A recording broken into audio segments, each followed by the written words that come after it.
Hey y'all, this is Trans Cookout. It's like swinging on the porch, shucking corn, and shooting the breeze, but make it a podcast. Trans Cookout is a monthly listening session hosted by me, Holiday Simmons, the Director of Healing and Resilience at the Campaign for Southern Equality. Each month, I get to be in conversation with wellness practitioners and trans leaders as we discuss topics relevant to our communities, including strategies for healing and tools for liberation. And here's our latest episode. Hey y'all, welcome to the fourth episode of Trans Cookout. We love just sitting on this porch, shucking corn, shooting the breeze, and this month we get to do it with the incredible Crispin Torres, an old friend and an incredible person. Crispin is the co-founder of Better World Collaborative, a community-minded consultancy rooted in social justice and the creative arts. They leverage their experiences working with nonprofits, arts organizations, and the public sector to build leading-edge equity frameworks that support growth, improve communications, and foster community. Better World Collaborative is a collaborative of Crispin and at least one other person. We'll hear more about that in a moment. So that's the they that I'm referring to. And you can see more about their work at betterworldcollaborative.com. Welcome, Crispin. Hello, Holiday. Good to be here. Hello. It's great to have you. For all those who have yet to really live their full life because they have not met or heard of you yet, tell us a little bit about yourself. A little bit more than what I just read. Where are you from? Where do you live? How do you spend your time these days? Yeah, my name's Crispin Torres, and I'm based in Chicago, Illinois. Raised here, born in Mexico City. And I'm an activist, I'm an artist, I'm a musician, educator and capacity builder, moving and shaking all the things.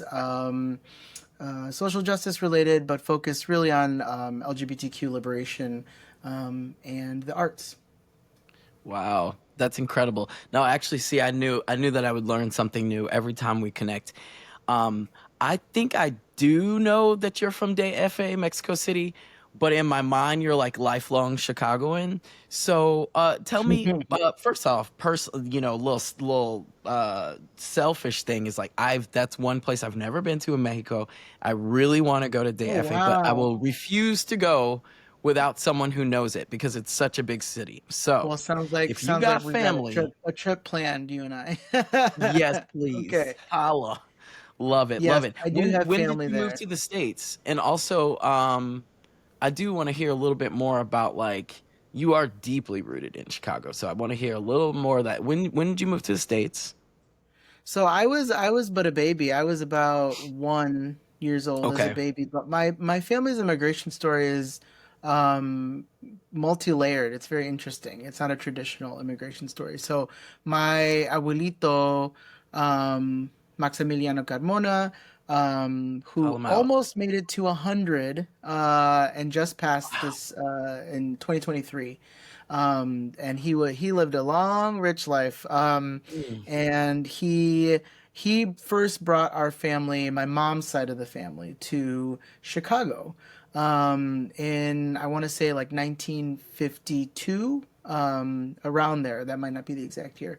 And he came to Chicago for work. He had a brother that had moved here also for work. And my abuelito was a carpenter. And so Chicago, at that time, and just the long history of Chicago is a very industrialized, very labor forward, union forward city. And so he heard from his brother that, hey, Chicago's a great place. The Midwest has a lot of work. They have unions. They're starting to pay folks well. And there's Mexican folks here, right? And so my Mm-hmm. abuelito moved here by himself for a little while, and then afterwards brought his 6 kids and his wife with them. And so my mom actually was also born in Mexico and Mexico City, and then was raised in Mexico until she was, I want to say, maybe 6-ish years old. And so she came to the States, and grew up on the south side of Chicago. And my mom then, when she graduated she did all her education here in Chicago. When she graduated from the University of Illinois at Chicago here, she decided she wanted to move back to Mexico City and live with her tia and just connect to the roots and like just get an experience as like a young person. And she lived there and she met my dad. And my dad is from the northern part of Mexico and a place called Torreon, in the state of Chihuahua.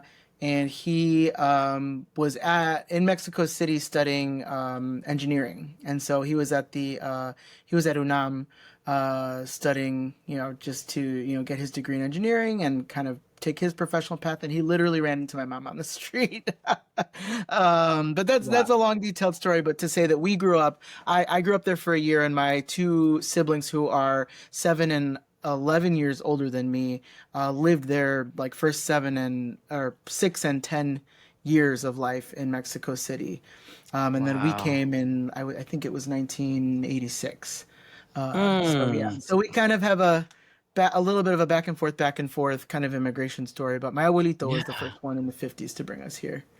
I'm so grateful for that. Thank you so much. Yeah. And let's actually create a braid and weave some our respective family histories, I love it. because my parents are from the Mississippi Delta, and one arm of my brother, so my dad's family were the first to participate in the Black Northern Migration. One Mm-hmm. arm went to Northern California, like East Palo Alto. They were like cooks at Stanford.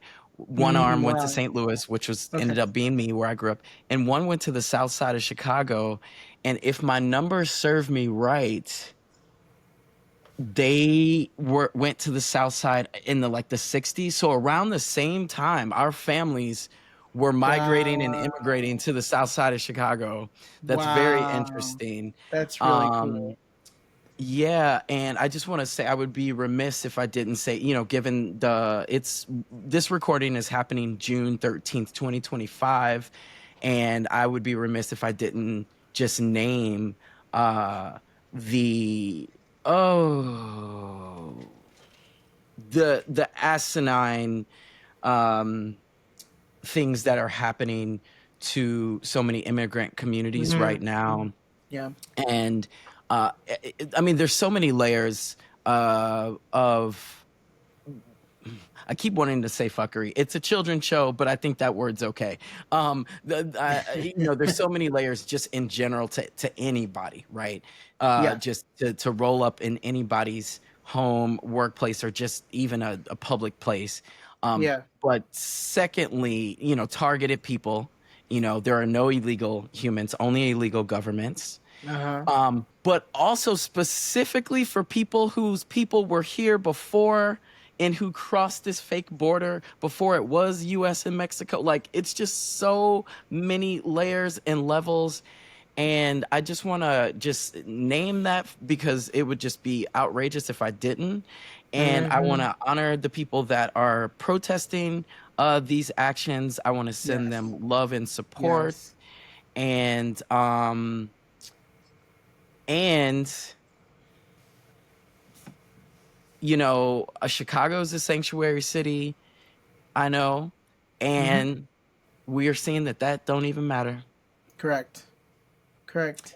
Anything you want to say about that? Any? Yeah, no, I echo all that. I mean, it's beautiful to kind of remember, or to give you sort of the narrative of like um my immigrant story, and to hear where your folks also migrated. Um and in light of all this, it really does boil down to, I think about like my what my abuelito would have thought about these things happening, and what he was thinking as a young person coming to this country, right? Yeah. Because we did live in it's there's a whole array of reasons that folks migrate and move, and Hmm. There's asylum seekers, and there's folks looking for different types of work. There's folks, marrying folks from other regions and countries, right? There's so many different reasons, and we're so the narrative in the media, the narrative of this administration is that there's only one type of person, and Hmm. that type of person just doesn't belong, right? And the sort of like fiction, the fiction of the immigrant, the myth of the immigrant that that group of folks are crafting is just so different than what we were just talking about, right? It's Right. just so Right. different. And I think it's a good reminder, right, that like we're living in a moment where like truth telling is not happening, where fabrications of folks' experiences in order to move political goals is happening. And yeah, I mean it's a welcome reminder. Like we need to keep telling our truths because folks are out there on the streets and fighting and bless them, the folks out there literally standing in front of the police to slow them physically down. Bless. Like all the power, all the source, all the energy to y'all. And one of the tools that we have for folks that maybe don't feel like they can be in the front line, can be on the streets for a variety of reasons, that we have the power to tell our stories. We have the power to tell the truth, and they can take a lot from us, but they can't take our truth. Ashe. And so I'm here for that. I'm here for retelling the stories, sharing these, and putting these out into the universe. So sending good That's vibes right. to those folks out there on the ground. Yeah, totally. Absolutely. Mhm. Absolutely. And yeah, and you're not new to this, you true to this, as the kids say. And so let's go back to some of your roots when you were more new to this. How did um why aren't you a corporate banker? Like how did social justice come into your heart? Yes.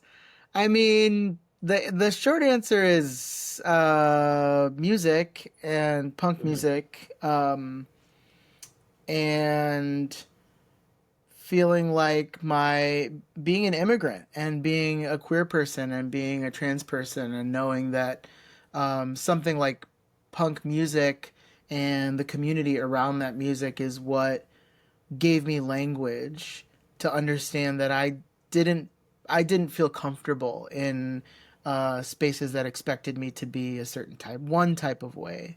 Hmm. And so I was called to social justice, I think, through that music, and then through my sort of first iteration of a career, which was in education. And I had a short stint as a teacher in Chicago public schools and working with young folks. And that was really important work to me, and honestly, still to this day, the hardest job that I have ever Yeah, I had. was gonna say Uh, bless you. like mad respect. My mother is now retired, but she was a Chicago public school teacher and principal of almost 30 years, and I just have the utmost respect for public educators, especially in this country. Seriously. But there's a lot to be said there, and my upbringing, obviously, like as being raised by an educator and being raised by immigrants and growing up on the south side of Chicago, I needed community as a queer and trans person, and I knew that staying quiet, staying silent in the face of even then when I was young, right? Police brutality and witnessing folks being incarcerated and our education system, all these things, and I just knew. So punk music was like the siren calling to me to do something different. Beautiful. And did you first indulge as a listener and then later as a player? Because you're a musician as well. Yes. So first you listen and then eventually you started singing and playing. What was that Yeah. path? Yeah, I mean, I grew up on my mostly my sibling Cesar's music, and my a couple of my aunts and cousins. So they were living in Chicago, right? They were very connected to the scene here, which was, like wax tracks, like any like these are deep cuts for Chicago folks out there, but yeah, like wax tracks or Call them out. sort of the punk scene here.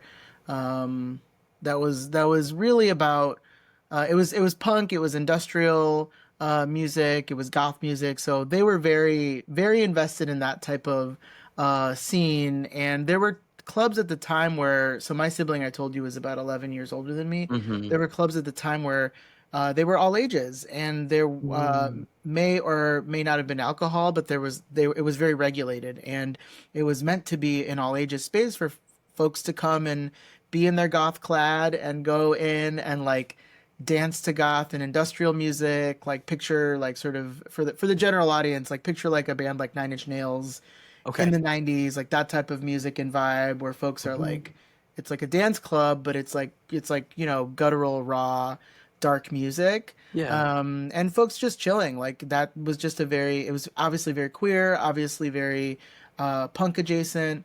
And so I grew up listening to that, and seeing my brothers when they would come home, dressed in a type of way, and reading like Stephen King novels and that type of stuff. So like I grew up on that vibe. And then at some point, about the age of like 12, I picked up a guitar, and I mostly Wow. taught myself how to play.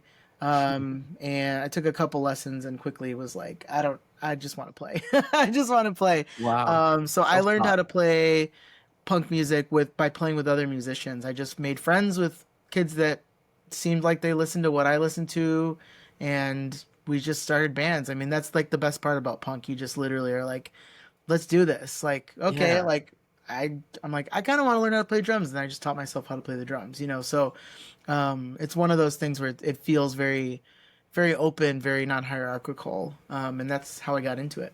That's amazing. Yeah, Yeah, it does seem like something. Well, first, let me admit that I feel definitely like a punk culture novice. Like I'm definitely still learning a lot, and I'm gonna ask you a question to that extent in a moment.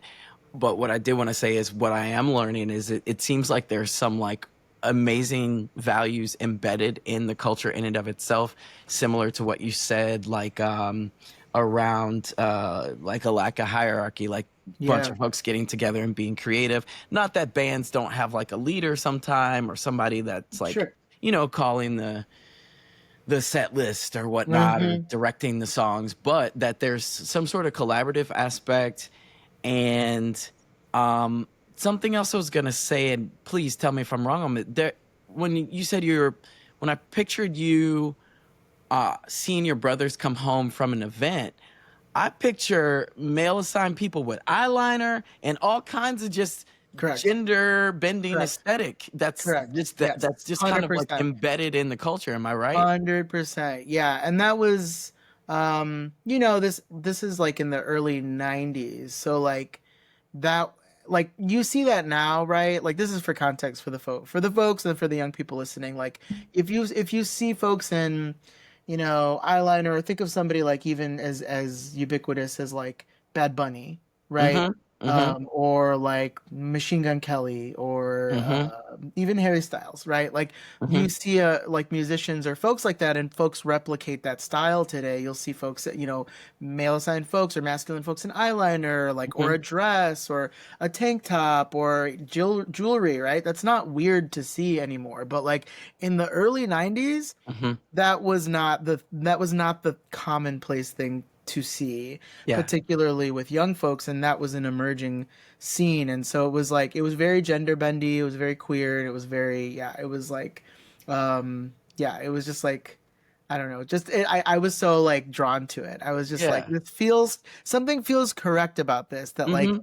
even my brother, one of my brothers who is straight and cis, would dress kind of like that. And it wasn't like, Wow. it didn't, I don't know, it wasn't necessarily like, oh, here are all the like queer kids doing a thing. That Mm-hmm. wasn't really what it signaled.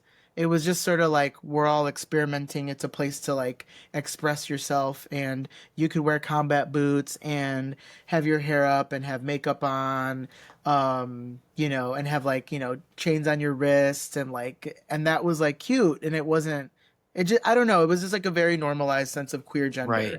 that Right. called to me, obviously, at a young That's age. beautiful. Now, Yeah. here's my growing edge question. Yeah. Um, I've heard so many overlaps between you and I's personal stories and even family stories. And one place that we diverge is that part of the reason why I have a growing edge around punk music and culture is because I didn't know that people of color were in the punk scene until I'm gonna Mm-hmm. tell you exactly who it was, where it was, and where I was. I was maybe 20. Mm. So until I was 20, I thought it was a white thing. I probably didn't know Yeah. the difference between punk and rock and roll and heavy Mm-hmm. metal. Mm-hmm. And I was training to be a park ranger in Sequoia National Park. Oh my. And yeah, I think I was 20, maybe 21, so late 90s. And the person that had the same job as me, we were like partners, was, Mm-hmm. bless his heart, his name was Gardo, and he was in a Mexican punk band in LA. He was from East LA, Yes. and he drove a VW bus full of Yes. instruments. Yes. Sometimes his friends would come up to the park. This was Sequoia National Park Yes. in like Central California.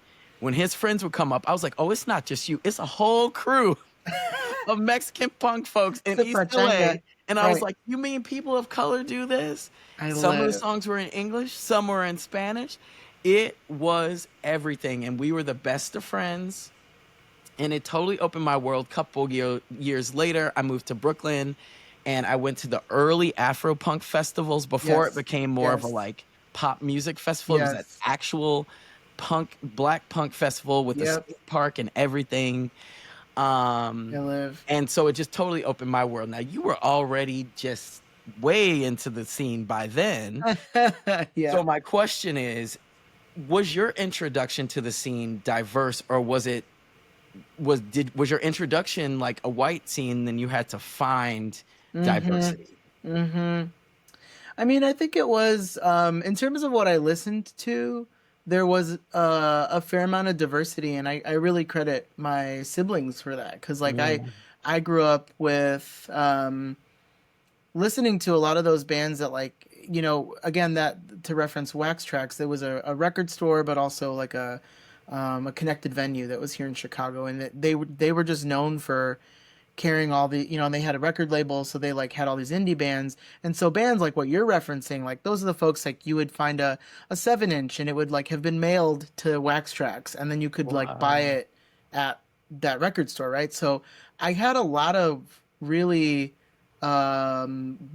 like sub genre sub scene stuff that I had access to that I looking back I'm like I had no right having access to all that stuff because it Precocious. was like dang, like that was really like amazing that I could even experience that. But so my brothers listened to that stuff, but even like the mainstream stuff, like I had access to like, my brothers were really into Public Enemy and Hmm. Bad Brains, like Yes. so like that was sort of like I knew about that stuff and I had been listening to it as a young kid, but when I started playing, absolutely. What you described as the latter, like I was playing with mostly white kids. There were some like Latino kids that I connected with too.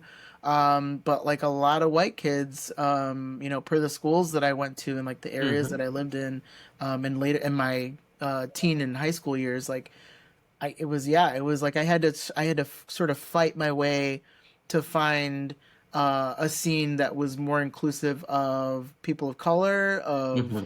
women, Yes. of trans people, like and it's honestly it's still a struggle, but it's definitely yeah, it has been it's something that motivates and is influenced the way that I even approach my music and what I write about, the things that I perform. So yeah, it's definitely both and. Yeah. Understood. Understood. Thank you for that. Thank you so much. Moving it up to the future, let's Mhm. talk a little bit about BCC. BWC, excuse me, Peter, Better World Collab. you Who got is it. World Collab? How did y'all started? And what does the world of DEI look like these days? Yeah, great questions. So yeah, BWC is a project of mine and my collaborator Rebecca Kling, and we're social justice, social impact boutique agency that works across the movement, doing mostly communications focused strategy work, messaging work, and then we also do trainings and workshops and education and facilitation for folks. So we're artists, we're creatives. The way that this company came about is that we um, are both folks that worked for major national LGBTQ nonprofits. Both of us worked during the marriage movement and then the sort of the aftermath of that. Rebecca also worked in the environmental justice space. So we kind of put our heads together. We collaborated on the Trans 100 back when the Trans 100 was a thing. And Jen Richards and Angelica Ross passed that along to us, and we led that for a couple years when the two of them moved to Los Angeles to pursue a career in acting. And yeah, that project basically like changed, I think, both of our perspectives, and we were really excited to continue working with one another. And then after our long stint in the national movement, both of us were kind of exhausted and feeling pretty burnt out and really uninspired. And COVID hit, and we kind of looked at each other and thought, maybe now's the time. Both of us had tried our hat in a bunch of other spaces, different types of work, different types of movement work, and nothing felt right. And so we got together and we said, hey, maybe there's something here. And when we first launched BWC, we were mostly working with private companies that wanted training around equity and inclusion, and then some nonprofits that wanted support and dialogue around that. It since then has shifted quite a bit. Like I mentioned, we do a lot more work now in areas that we have more professional experience, like individual professional experience with like communications and strategy and coalition building.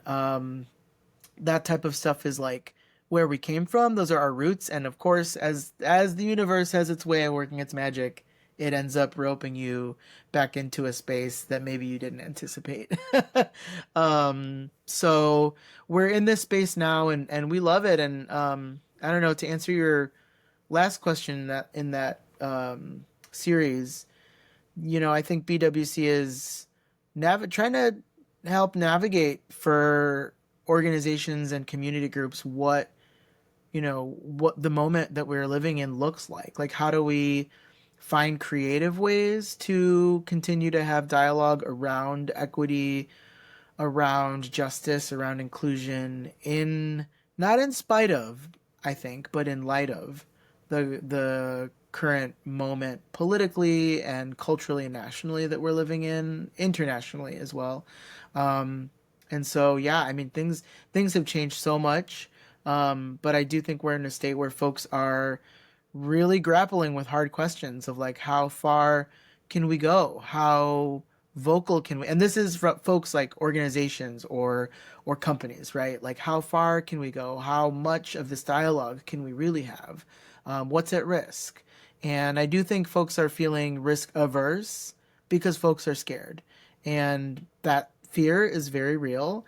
And we're working day to day with folks that even if it means some harm reduction strategies of building things on the inside and putting up some guardrails on the outside, that we can kind of get creative. Because right now, if anything, if nothing else, social justice work and also this, any type of DEI work is all about being creative. So, oh, you're on mute, I think, maybe? Can't hear you. Uh-oh.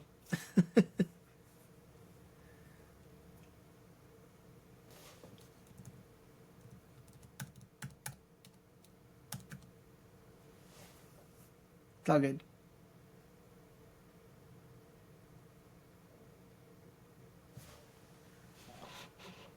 Let me see if it's on my phone.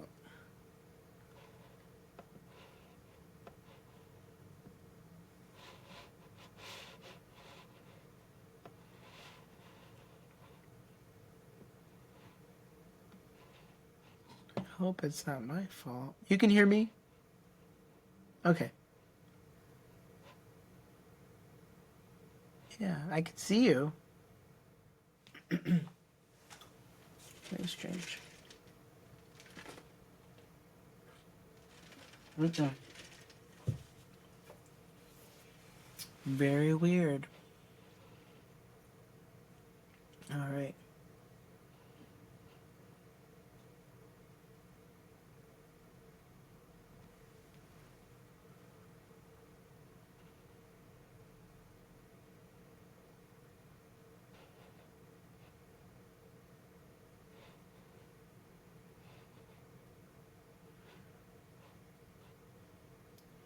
Yeah, the little pink ring around the screen is not showing up when you say things. So I don't think it's on my end. I didn't touch anything, I don't think. Oh, I can hear that. Yes, I think we're back. I don't know. Ah, there it is. I don't know. Okay, awesome. Um, This is why we have editors. exactly. Perfect. Um, yes. Wow. Um, we were talking about being creative out here. Absolutely. And it's so unfortunate because I feel like the world of DEI was just kind of asking for basic things like humanity, dignity, respect. It wasn't a radical agenda at all. I felt like it was, a lot of the sort of mainstream zeitgeist about it was just kind of like, hey, there's a history of racism, sexism, colonialism, homophobia that still can show up in our everyday lives. Let's be mindful. Let's be respectful. And it wasn't like a let's act. It wasn't reparations. It wasn't like land back. It wasn't radical at all. And No. yet even the little bit that it was asking and fighting for in a lot of spaces, I'm not saying that there weren't orgs and places where that didn't have a more leftist agenda, but for the Yeah. most part it was pretty like, respect people's humanity, let's all try to get along. And even that now is like, woo, you think somebody is just talking about your mama and spitting on your dog. It's just like, goodness gracious. I think the dismantling of it really exemplifies the fragility of the people in power, and not just in power in our country, but the world over. Like Yeah. the corporate white supremacist agenda is so fragile. Like Oh, yeah. it's just like, so it's opposite times for sure. Yeah. Yeah, and Opposite we times. we definitely part of the reason we went into our own venture, Rebecca and I, and we do have a small team now, which is exciting. That's growing. But and proud to say that we at this point have an all trans team. Hey. But part of like the thought behind going into that venture was like that we could choose who we would collaborate with, right? So Mm-hmm. like we do have, clients that are national or state LGBT orgs or social justice advocacy orgs that are nonprofits. But when we work with, corporate entities, and we do have a few of those clients, we get to decide, right? Like there have been times when folks reach out from spaces or companies that you know sure, it's a great opportunity, and you look at it like on paper, financially or like reputationally, you're like, wow, this is a really powerful opportunity. And then you look into the receipts and you're kind of like, but what is this? That's always the question. We're like, what is the impact? Like, what type of work are we doing with folks, and what impact will that have for our people, and is it worth exploring, and is it worth doing some restorative, some harm reduction approach work with folks. And we will be transparent with people when they reach out. We're like, yo, this is our approach. Like we will be really honest and get really real about these conversations. And if that's not the space you're in, then we're probably not the right company for you.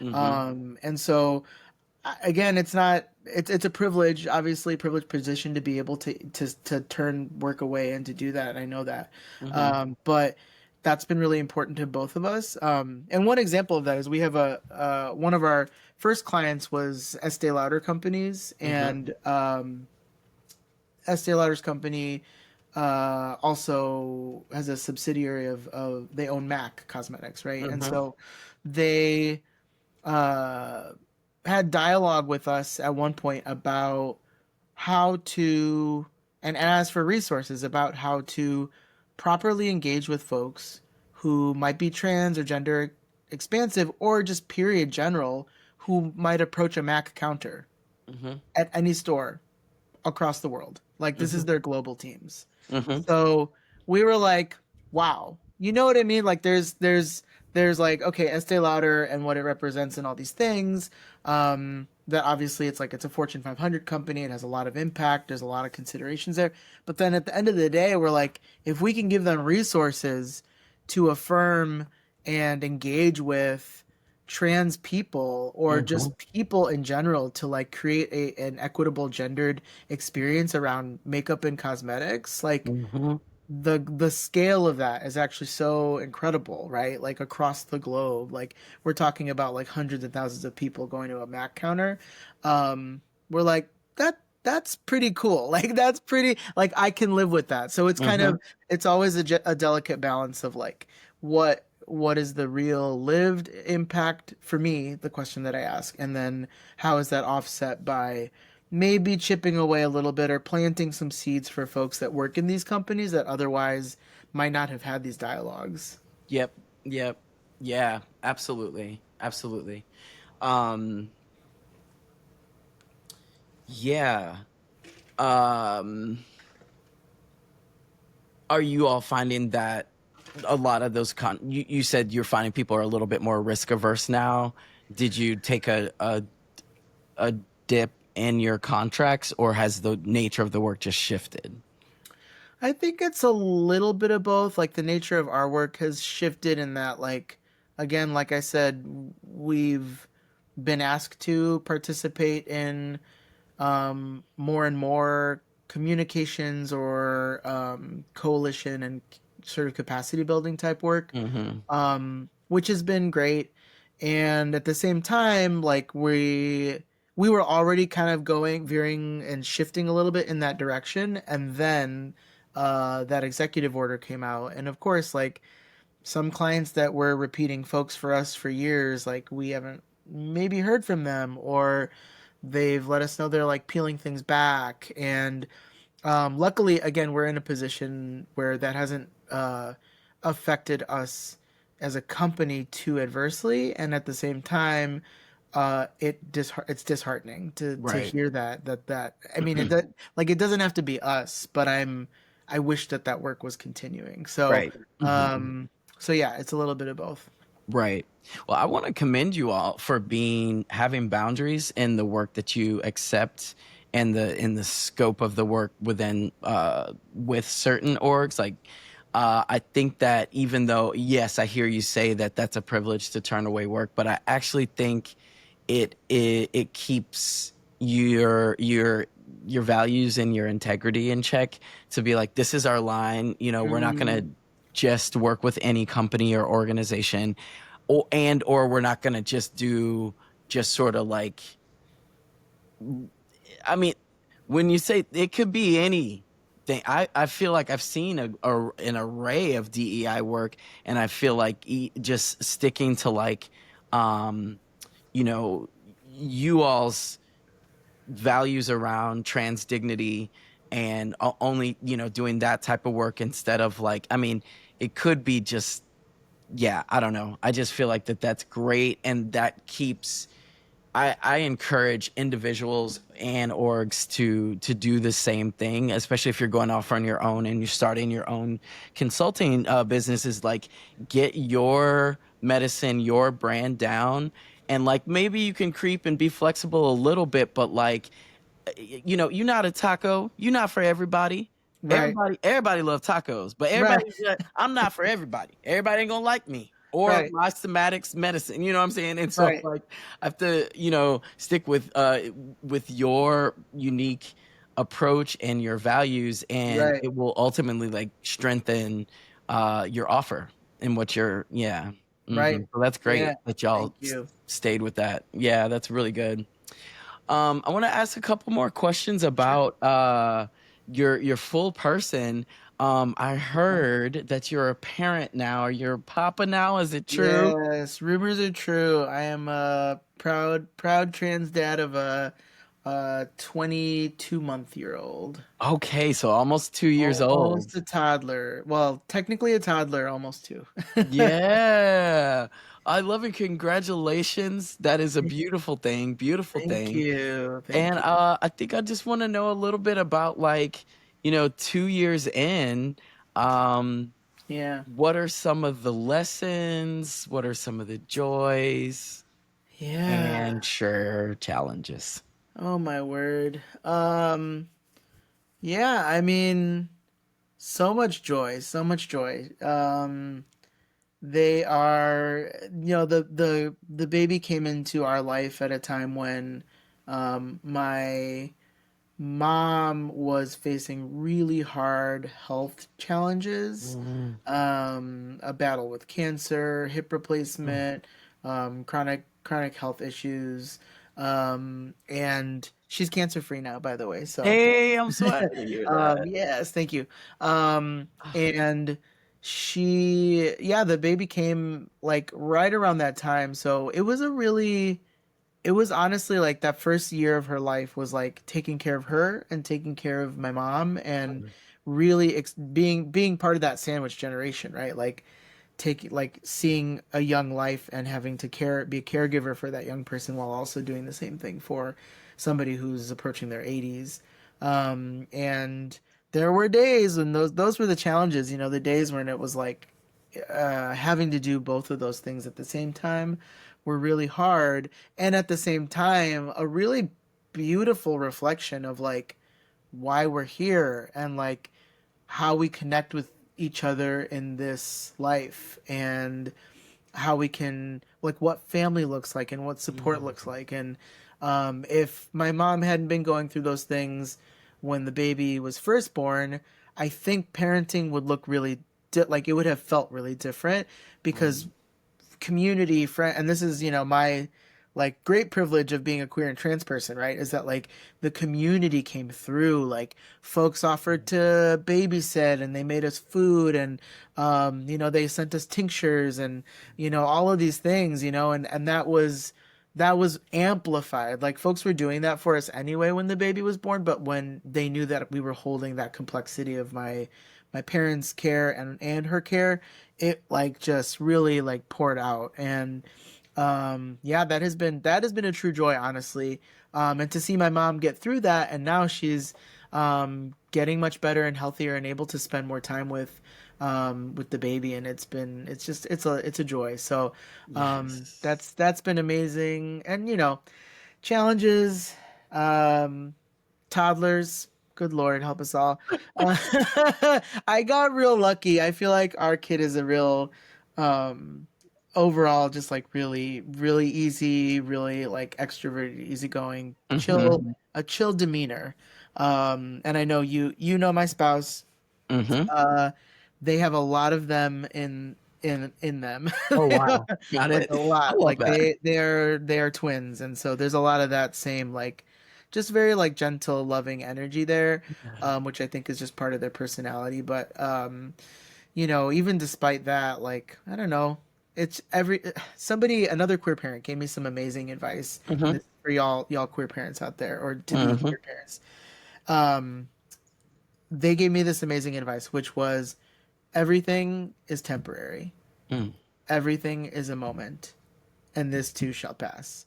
And Oh shit. I would think about that when I was like feeding the baby in the Mhm. middle of the night. You're like at like 1 hour, 45 minutes of sleep. Mm. You're holding on for dear life.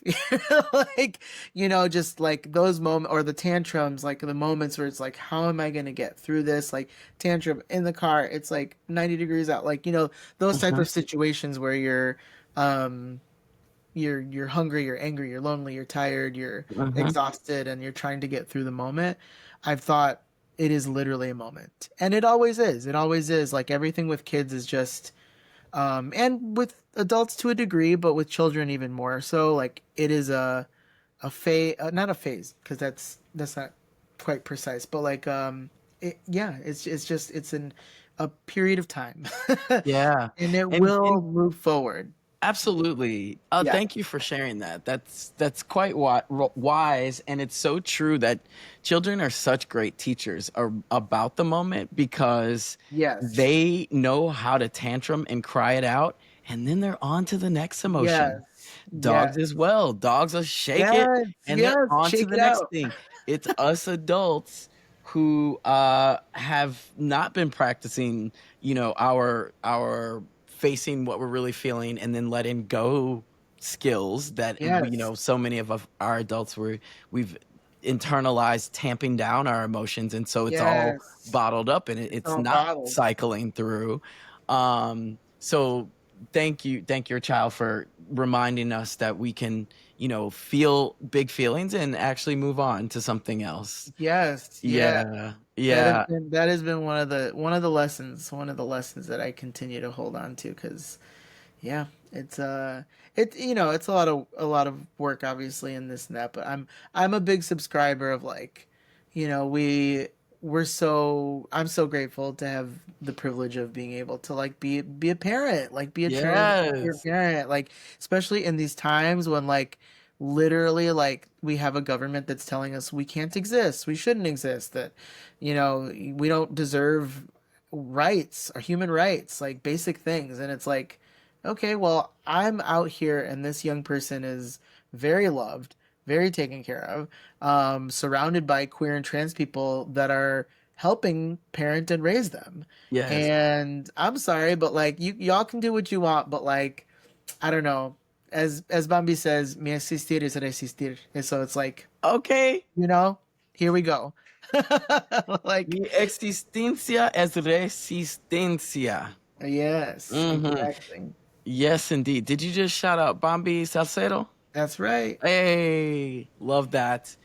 Um, Also gonna retrospect shout out the Trans 100 and Angelica Ross, and remind me of the other person that created that.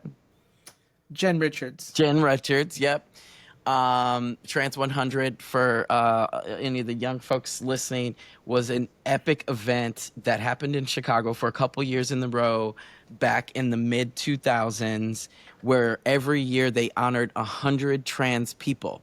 Now, talk about the essence of F around and find out. If you think that we don't exist, how about 100 of us were honored every year for Hmm. several years? Yeah, we out here. Hmm. We outside. And I'll tell you what, as someone who went through the application, like received the applications, I can't tell you, we couldn't get through those fast enough. We got Yeah. hundreds of responses from people. Like it was wild. So every year we would joke and we would call it the Trans 3000 because because it was just so many folks and it just Ah, yeah, I love it. that was one of the joys for sure. For sure. Yes, yes, yes. Um, yeah. Yeah. Um, yeah. I'm tempted to say more, but let's go on. Um, I want to just kind of close out by braiding these three threads that we've been discussing. Um, any thoughts about like how parenting is informing your Mhm. work in the DEI world, as well as I'm a DEI slash like comms and strategy world, how you're your role as a musician and your role within punk culture informs your parenting or your DEI Mm, work. How do these three threads all inform each other? yeah, totally. Yeah, that's a great question. I think it's as simple as, for me, at the end of the day, um, create like creative approaches and the really the punk ethos that anybody can pick up the thing and just try it, right? Like that we can grab, so and so, like Juanita, like from the street, and be like, you know what? We need somebody to play this bass right now. Like that the idea that like collectively we have this strength, we have a spark inside of us, and that if we can find the creative voice to like really fight the power, right? Like literally like create narrative, create stories, create parenting strategies that are rooted in like we don't have to think inside the box. And in fact, like let's just like knock the box over and let's Mm-hmm. start from new, right? Burn it That down. that punk mentality is very like rooted in all of my approaches to work. Like I'm constantly and bless my team for being whatever the opposite Myers-Briggs personality, because they're very like, okay, Chris, these are great ideas, let's pull back. But like my approach is always like ingenuity and just like being inspired to try, throw things at the wall and try it, and that comes from the punk ethos. Mm-hmm. And it applies to my parenting too. Like it comes from my approach to looking at my kid and saying, we have like we don't have to sign up for, I don't know, tumbling classes or whatever. Like we can do whatever feels right for you. Like, like they're interested in bird watching, we'll go do bird watching. Or, maybe I send them to go be with somebody else who's totally different than how our experience is, and maybe that's an approach to teaching them about different things in the world. So like I don't know, I'm very open to strategies and things that work for folks and creating structure, and at the same time yeah, just trying to break it all down and build it all up again. So yeah, Mm. that's an approach that's really at my root, I think, what I take from the punk scene, and it's woven into everything, my music obviously, and everything else that I do. Mm. That's so beautiful. That's so Mm. beautiful. It sounds like relatively simple, like be creative and create and do things that fit you, but it's actually a complex skill that I think roots from having the self-efficacy to say like, does this work for me? If not, let me try something else rather than let me fit into the categories the world has created for me. Or Mm. if I don't, there's something wrong with me. And Yeah. so I hear you in that. I applaud you for that.